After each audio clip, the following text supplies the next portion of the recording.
I'm Leigh Brown, and this is Crazy Shit in Real Estate. Today, I've got Tracey Dupler. She is a 3-year realtor from the Raleigh, North Carolina area. So if you happen to be in your early career stage of real estate, you will love hearing about her success. And if you're a seasoned realtor, it might just waken your fire back up too. So enjoy this conversation with Tracey, and I'll see you on the other side. You're still muted. Okay. How's that? Much better. And look how organized you are, by the way. High five. Oh, thank you. Thank you. I try. Or is that like the fake organized where you're pretending to look good, but you're a mess on the other side of your screen? Because here's my secret. Look, it's a wreck. Everywhere's a wreck. Yes. I always say that I'm like an organized mess, you know? I know where things are. That's what my dad used to say. He's like, don't touch my piles because I know what's in every pile. And I was like, I can't live like that. I can have mess, but not piles. Absolutely. Absolutely. Yeah, no, I think though the key is, trying to stay as organized as I can, especially when you have to just grab and go, Yeah. So I try. Right. So I see that you're following all the rules. I see your license up there on the wall behind you. I love somebody that's in compliance with the commission. That like makes my little heart happy. Again, I try. You're succeeding, sister. High five. High five. Thank you. Thank you. Thank you. All right. So tell my audience, who is Tracey? Where are you located? How long you been in real estate? Give them a little bit of backstory to let them totally become enchanted by you. Sure. So my name is Tracey Dupler. I am the broker owner of Tracy Dupler Realty Group, powered by eXp Realty. I am located in Raleigh, North Carolina, and I actually serve all over the place. I help people by referrals all over the state, and I just serve my local area. I focus primarily on Raleigh, Wake Forest, and Rolesville and the Youngsville area. Although I will travel, I always say Tracey travels. So I do help Wake County pretty much, anything in Wake, Harnett, Johnston, I will help. Well, it's one thing to help in your local area. And I'm glad that you clarified that, because obviously I go off on these rants all the time about agents who say they serve anywhere. But the reality is you can only know so much unless you're focused, but you can have somebody everywhere. And that's one of the things we should provide as professionals is a good, solid, reputable name when it's out of our market. So for example, I've got somebody texting me this morning about Ocean Isle Beach. Well, it's because I own property there. So I do own property in Brunswick County. It's 3 hours away from Concord. I ain't trying to serve that, even if the state says I could with an active real estate license. I would be doing a massive disservice to that person, but I have the best somebody over there. So my best somebody's going to talk to them, and then I'll learn alongside them, because I love it. They keep me looped into the emails. I don't know about you, but when they loop me in and I can learn things about the area, I'm like, oh, how about that? Ain't that something? Absolutely. Absolutely. And, I always feel like I can give the best service possible when I am hyper local, just like I can give the best service possible by referring my clients to somebody else. Like, for instance, you're in Charlotte.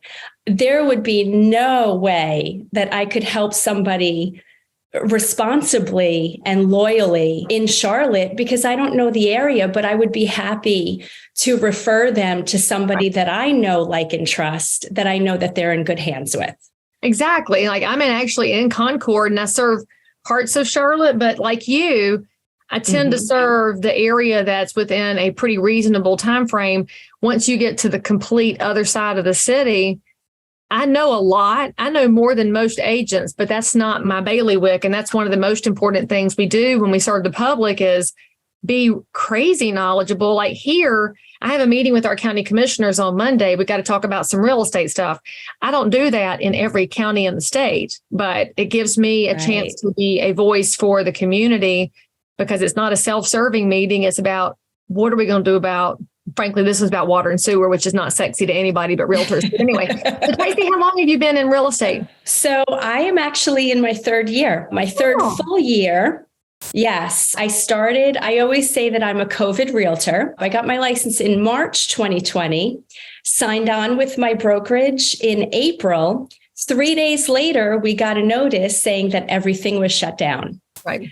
So it was very creative, to say the least, on how I got my business, how I started my business, and how I am in business. Well, and what's interesting, and it's one of the reasons, being involved in the professional association is so important. When you came in, you weren't allowed to work because we were deemed unessential until the end of April. And the reason we got essential services was the work of the Realtors Political Action Committee. That wouldn't have happened otherwise, and with our relationships with the governor's office. So we're forever reminding agents that if you are glad you were able to go figure out how to buy and sell during COVID, it's because of the work that the trade association did. And sometimes when you're a member, you write the checks and you're like, oh, what's the point of this? It's a waste of money. You realize that it was that big. And I still even then at the time I was mad, and looking back, I'm mad to say, who in the world can possibly say that some people are essential and others are not, when all these different roles interplay to take care of the public. But yeah, so you definitely came in right when things were, well, you started at the hiccup when nobody knew what was going to happen. And then just a couple of weeks later, we hit this insane white hot market that we'd never seen before. So what did your broker do in terms of mentoring and education to help you figure out how to navigate? Because even the seasoned realtors had a hard time navigating at first. Absolutely. So I was lucky enough, because I was new, I was able to take coaching courses in my brokerage when I signed on. So they really walked me through, especially our contract, our buyer's agency agreement. Everything was made sure that I was filling in the blanks, so to speak, correctly. I took a lot of courses, and actually social media was what I turned on to, because I figured, gee, here I am, an excited realtor ready to go out there and slay the day. And I can't do anything. I can't talk to anybody. I can't look at anybody. I can't touch anybody. So social media became my best friend. I started taking courses, and my brokerage actually did have a lot of online courses that a lot of seasoned realtors didn't have the time to take before. So I said, didn't take the time to take, let's be real. Yes. Yeah, I didn't take the time.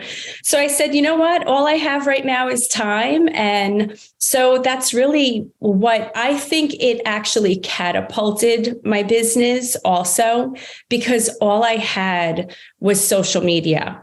And I figured with the higher percentage of people that were on social media at that time too, I said, I'm going to take this and I'm going to run with it. Well, I'm glad you mentioned that, because sometimes when you are an early career realtor, you're coming in, you're competing, and in the Raleigh market, there's thousands and thousands of realtors, not even counting the thousands of licensees, wildly competitive market. Everybody knows somebody, but sometimes the ones that have been in for a long time have gotten complacent, and not all. So don't be thinking I'm broad brushing y'all. But I mean, in reality, if you've gotten really good at it with the way that you do it, it's hard to break out of that rut. So somebody coming in fresh set of eyes into a different kind of market condition, because you didn't know the other market conditions, given time to do the education, allowed you to really have a good starting place. That I'm sure there were some comments made about, how is she getting any sales from? Because that happens a lot in our business too. But a lot of it just comes from the hunger to become more excellent. And as the market's changed now, what are you doing right now as we shift out of a COVID era into a more normalized era? What are you doing to prepare yourself for the change?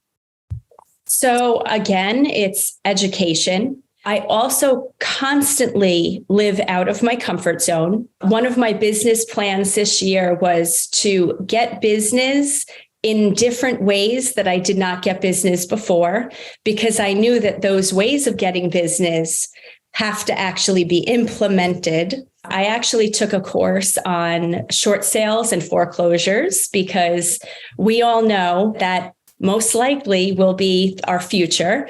So it's really just not only mastering the market now and being up to date on what our conditions are now, but also being able to look into the future and see what is coming. Because as long as you see what's coming, you're going to be able to get prepared, and you're going to be able to really educate your clients and help them make the best decision now, but for the future as well.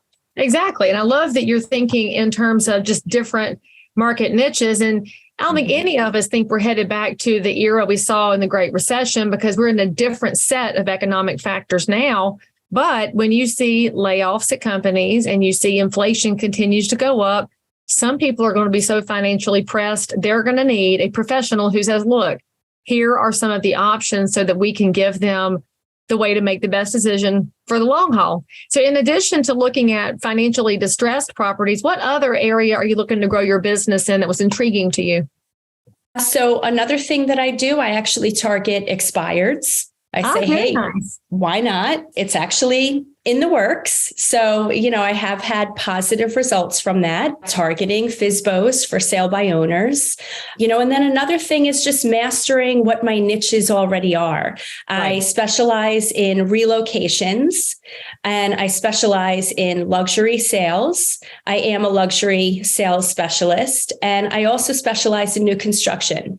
So I feel like those three niches roll into each other sometimes. And so that's also just one point that I always focus on.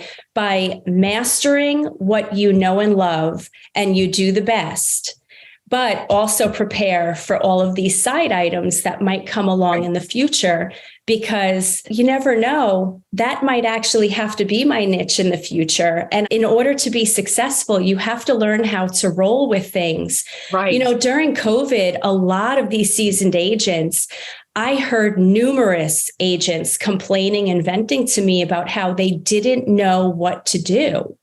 And if you're so focused on what you did 10, 15, 5 years ago, you're going to be stuck in the weeds. So it's really important to constantly, like I said, get out of your comfort zone, think of what's coming ahead, and think of how and where you're going to get your business and who those people are going to really be.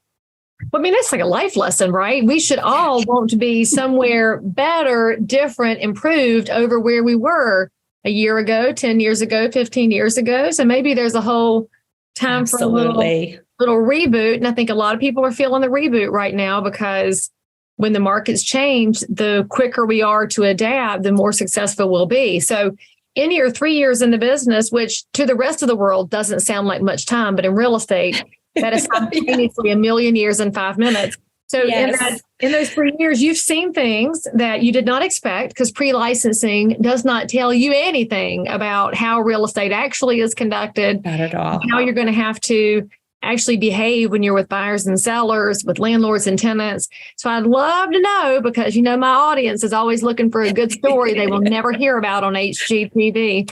Tracy, what have you seen in the 3 years you've been doing real estate that made you just drop your jaw and call somebody and say, y'all never going to believe this? Oh, okay. So I will tell you, they always told me when I just got my license, they said, just watch, you're never going to forget your first client. And I'm like, oh, yeah, okay. I'm going to have, some nice little new first-time home buyer couple. It's going to be so great. It's going to be fun. Let's go home shopping. Well, if you are remotely awake, then you know that we are heading into some really tricky economic times. We have home buyers that have put the kibosh on buying because they have interest rate shock. We have sellers who have found out suddenly their houses aren't dipped in 14 karat gold. And as a realtor, you are still trying to keep up with the business you have and trying to answer questions in the meantime, while also managing sky high fuel cost at the pump. Never fear, because my new video course is coming out right now, and it's called How to Dominate During a Recession. Look, I've been a realtor for 22 years. I came through the last recession by the skin of my teeth. Actually, not even the skin of my teeth. My business went up every year during the Great Recession, and it's all because of education and getting in front of the curve so that I could serve as many neighbors as possible and help them weather this storm as well. So this course is 4 modules. There might even be some bonus content for you. And I have priced it so that everybody can get a hold of it and go out there and do great things for the American dream and for home ownership. The price is $199. Click on this link. If you take action, you can be the one who brings great information and great solutions, and also paired with realism and optimism into the marketplace that you serve. I am delighted to bring this out as quickly as possible because, friends, there's no time like the present to make sure our neighbors are stronger and we protect the American dream. My very first client was probably the worst one that I ever had. And it really made me think, besides COVID, if I can get through this, I'm going to be really successful. So this one particular client was moving from out of state. So it was already a relocation. It was already a custom build in luxury. Very first client. So I made the mistake of accepting to drive them around. That was my first life lesson in real estate, is never drive around your clients. They have a car. They can always follow you. This was also during COVID. So they were masked up, gloved up, touching everything in houses, then coming back in my car with the same dirty gloves on, touching my doors. That's besides the point. So yeah, because now we know, but then we didn't know. So to be fair, I was like, okay. Yes. So it was a mother and daughter duo, and they were definitely different personalities, not on the same page. Very spoiled daughter who wanted what she wanted. Mom did not want to spend as much money as she wanted her to spend. I guess, All right. So wait. Short end of the stick. Is this like 8-year-old daughter or 28-year-old daughter? 21. So there was bickering. There was fighting that went on. Dead of summer. It was about June, July when I took them out. So now I'm driving them all over. We're going to see all these houses, meet with builders. My client, however, was a very sly New Yorker. No offense to New Yorkers. I'm originally from Jersey, so no offense, but she was a very sly businesswoman from New York. And she had mentioned to me, she said, you know what I do? I wear people down until they give me what I want. I said, oh, okay. So I have to keep on my toes here. And now my Jersey self, now I kick into high gear. I bet it did. Okay. Oh, yes. I'm like, okay, I know what I'm dealing with now. So she refused to sign a buyer agency agreement with me. So I said, okay, you know what? Let's just continue. I was brand new, fresh out of the gate. So we go see a couple houses, we meet with builders, and then all of a sudden, some of the builders refused to work with her because of her attitude, because of the way that she was. Then I find out I had started communicating with a builder's agent in a high-end community here in Raleigh. Absolutely, hands down, one of the nicest agents that I have met in my career yet. She's a seasoned agent, very professional, very classy.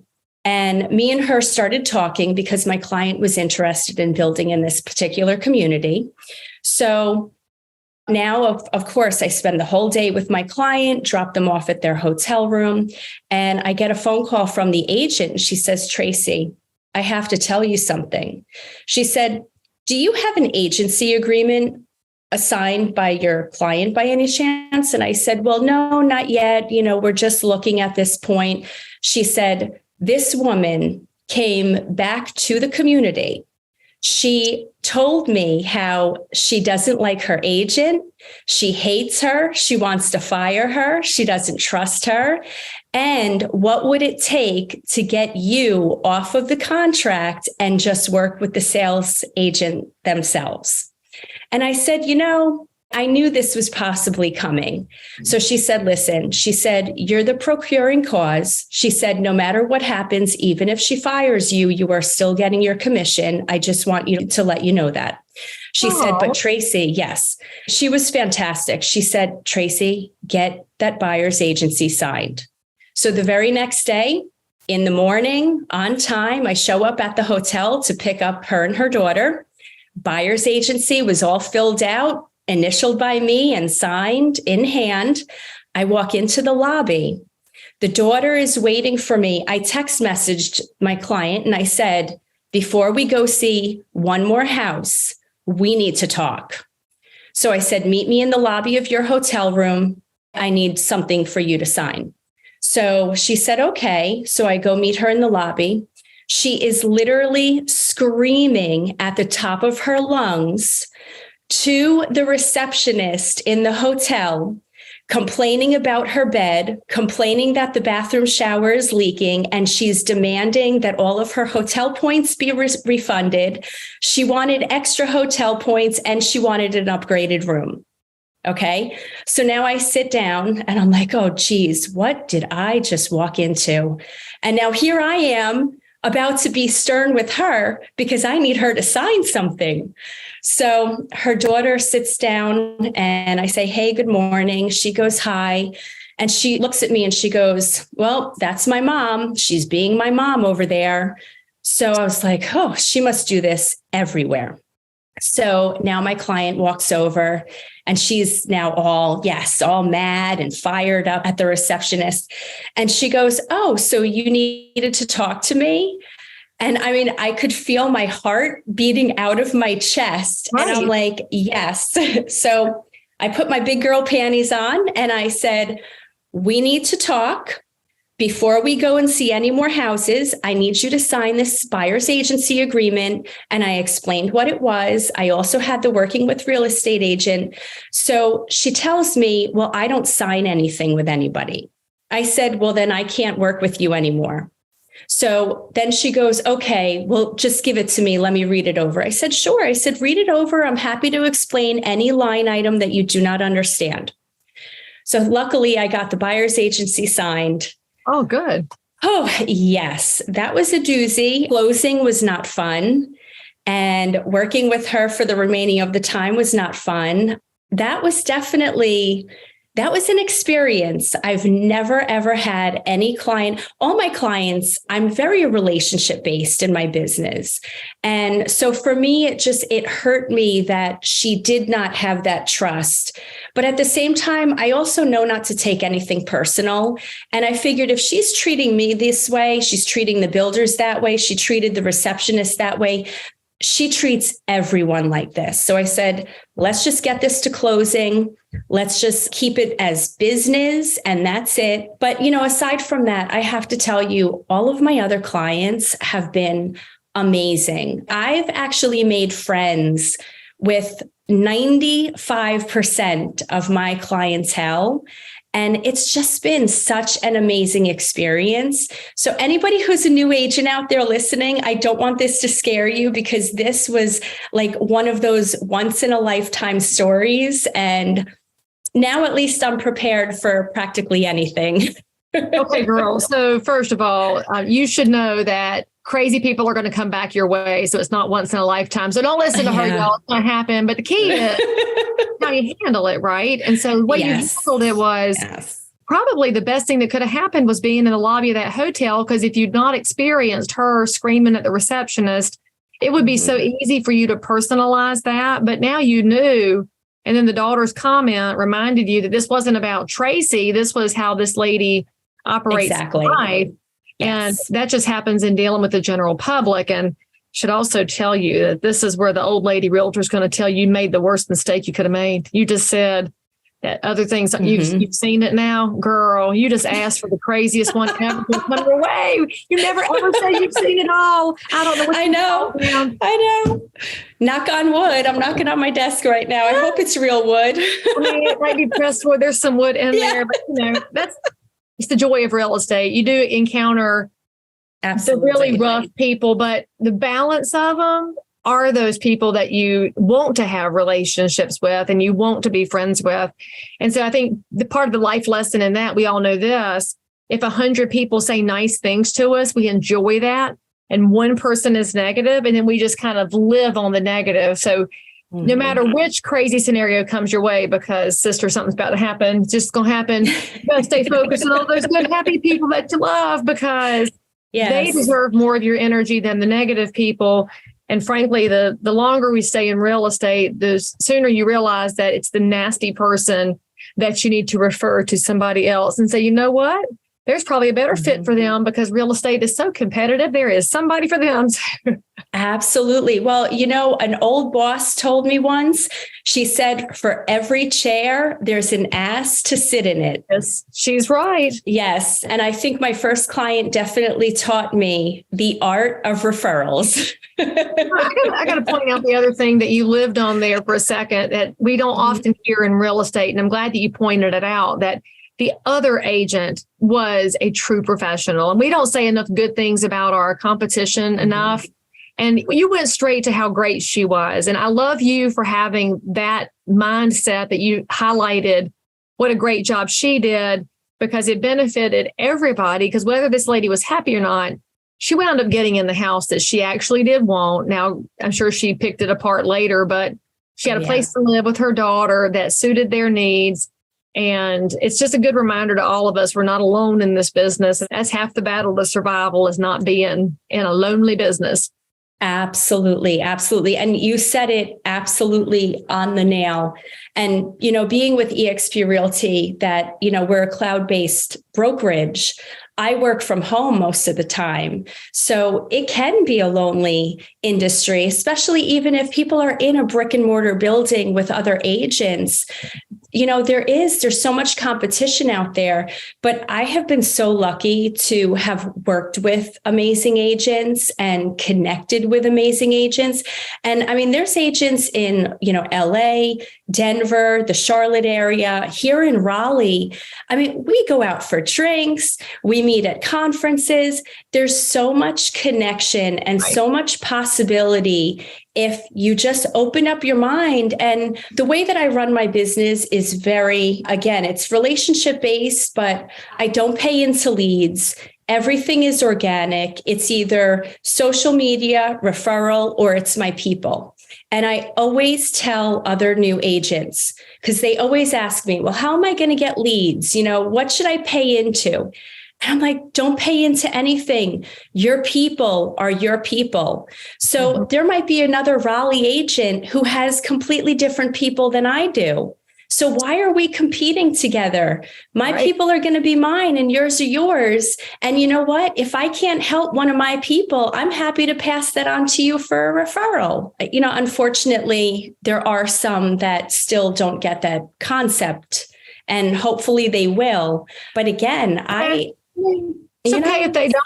I mean, people are going to either build good habits or you don't. And the habit that you built, though, is not just having a list of people, you're communicating with them. And that's one thing that a lot of agents forget, that there is no silver bullet. There is no magic lead source that's going to suddenly turn into great clients. It's the day-to-day practices of talking to people, putting out positive information on social media to encourage people to reach back. So if they're watching you, hopefully they're watching that it's a disciplined practice. It's not magic. It is hard work. And so thank you for exhibiting that early in your career, because you got a lot of years to go. So you may as well do it well right now.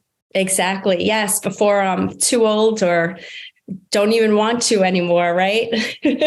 I don't think you can be too old in real estate. The average age is 56. And so if the average is 56, there's lots and lots of years to go, obviously. So Tracy, thank you so much for coming on the show. All of my listeners and viewers, leave her some happy comments right here in the post. All of her contact information is in the show notes for this episode. So you can reach out to her and ask questions about Wake County and her parts of Raleigh. And if you want to find out more about how she's gotten to a level of success, I'm pretty sure she'd love to connect with you. So Tracy, thank you so much for sharing so much with us today. Thank you so much, Leigh. It was so great talking to you. And I was so excited about today. So it's always a pleasure. Well, me too. So make sure, friends, that you connect with Tracy because you want to be awesome. And I will see you around here next time. So if you found value in this episode, please like and subscribe to this channel, turn on the bell, and catch another amazing episode by clicking above. Crazy Shit in Real Estate is also available on all of your normal podcast apps. So if that's where you like to hang out, go find me, click subscribe. And most importantly, leave me a review that says you think I'm awesome, my guests are awesome, or this content is just exactly what you were looking for. And then, by the way, if there's something you need, you want to learn about something, you can comment below anytime. You can also send me a direct message if you need to remain anonymous. No judgment. But anyway, I'll only judge if you forget to subscribe and click. I'll see you next time.